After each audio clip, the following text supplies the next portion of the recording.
Protestat kundër qeverisë socialiste të Edi Ramës janë shtrirë deri në Australinë e Largët. Me qindra emigrantë shqiptar në Melbourne të Australisë kanë dalë këtë të shtunë në protestë, duke u bashkuar valës së protestave që prej disa ditësh po zhvillohen në Shqipëri dhe në komunitetet shqiptare jashtë vendit. Diaspora shqiptare në Australi ka kërkuar largimin e qeverisë dhe dorëheqjen e kryeministrit Edi Rama, duke u shprehur se situata politike në vend kërkon ndryshim të menjëhershëm institucional.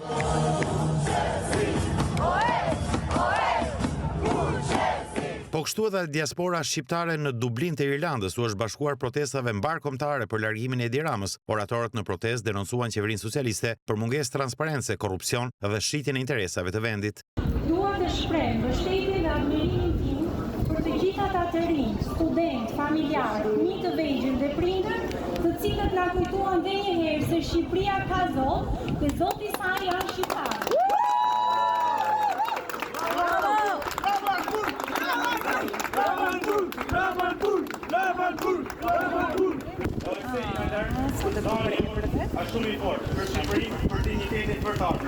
Prej 2 javësh Shqipëria është përfshirë nga protestat masive qytetare me kërkesën kryesore dorëheqjen e kryeministrit Edi Rama. Protestat të shumta janë zhvilluar dhe pritet të mbahen edhe më tej edhe nga diaspora shqiptare në Europë, Amerikën e Veriut dhe në Australi.